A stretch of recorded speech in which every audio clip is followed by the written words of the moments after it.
రాజు గారు మీకు, అలాగే అజయ్ గారికి, ఆంజనేయ గారికి, అలాగే ప్రైమ్ 9 వీక్షలకి యాజమాన్య హృదయపూర్వక నమస్కారం అండి. పవన్ కళ్యాణ్ గారు, నేను హోమ్ మినిస్టర్ కాదు, అది నా పరిధిలోకి రాదన్నారు. సరే, పవన్ కళ్యాణ్ గారికి 5-6 శాఖల మంత్రిగా బాధ్యతలు చెప్పారు. ఆయన ఆ శాఖలో జరిగినటువంటి అన్యాయాలు, అక్రమాలకి ఏ రోజైనా స్పందించారా? నిన్న స్టీల్ ప్లాంట్ లో జరిగినటువంటి వ్యవహారం దగ్గరికి అక్కడ కార్మికుల శాఖ మంత్రి కాదు కదా పవన్ కళ్యాణ్ గారు, మరి ఎందుకెళ్ళి అక్కడ స్పందించి ఎందుకు మాట్లాడారు? నాకు అనుభవం లేదని ఎందుకు మాట్లాడటం జరిగింది? నిన్న మీ శాఖలో జరిగినటువంటి ఫారెస్ట్ డిపార్ట్మెంట్ లో మీ టీడీపీ ఎమ్మెల్యే చేసినటువంటి వీరంగం పైన ఆయన పైన ఎందుకు చర్యలు తీసుకోలేకపోయారు? ఈ రోజున పర్యావరణ పరిరక్షణ శాఖ కూడా మీ దగ్గర ఉంది కదా. మరి కొండలన్నీ కూడా, విశాఖపట్నంలో ఉన్నటువంటి కొండలన్నిటి మీద కూడా విధ్వంసం చేసి ఈ రోజున తవ్వేసే కార్యక్రమం జరుగుతూ ఉంది కదా.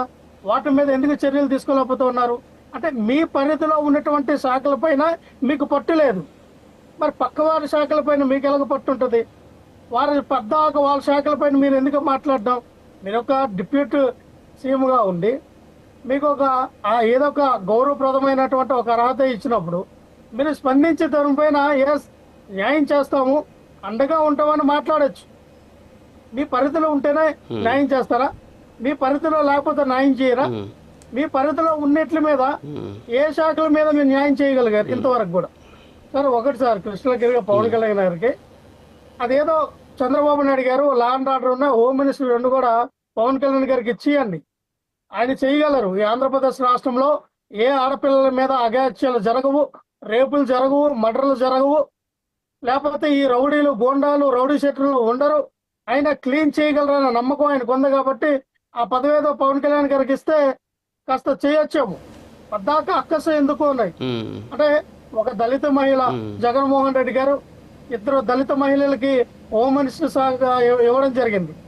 ఆ ఫార్ములాని తీసుకొచ్చి ఈ రోజున చంద్రబాబు నాయుడు గారు మరి ఏదో అనిత గారికి హోమ్ మినిస్టర్ ఇచ్చారు కాబట్టి ఆవిడ సరిగా ఆ యొక్క పదవిని నిర్వర్తించట్లేదు, నేనైతే సక్రమంగా చేసేవాడిని అని మాట్లాడుతూ ఉన్నారు. మరి దాని వెనకతలు ఉన్నటువంటి విధానం ఏంటనేది పవన్ కళ్యాణ్ గారికి తెలియాలి. గతంలో ఇలాగ మాట్లాడితేనే మరి మందకృష్ణ మాదిక్ గారు వచ్చి, నువ్వెవరో అయ్యా మా దళిత జాతి ముద్దుపేట గురించి అలా మాట్లాడడం అంటే, మా దళితులకు హోమ్ మినిస్టర్ ఇవ్వకూడదని చెప్పి ఆయన కౌంటర్ వేశారు. ఇక్కడ ఏంటంటే ఒకటి సార్, పవన్ కళ్యాణ్ గారు ఆయనకి అధికారం లేనప్పుడు ఒకలా మాట్లాడారు, అధికారం వచ్చిన తర్వాత ఒకటిలా మాట్లాడారు. ఏమంటారు?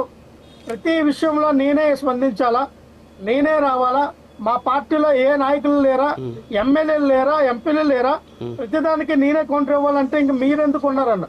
సార్, పవన్ కళ్యాణ్ గారు ఆన్ ద కెమెరా మీరు లైవ్ లో మీకు చెప్తా ఉన్నా, మీరు మీ పార్టీ కోసం 10 సంవత్సరాలు కష్టపడి పనిచేసిన వ్యక్తులకి ఎమ్మెల్యే టికెట్ ఇచ్చారా, ఎంపీ టికెట్లు ఇచ్చారా?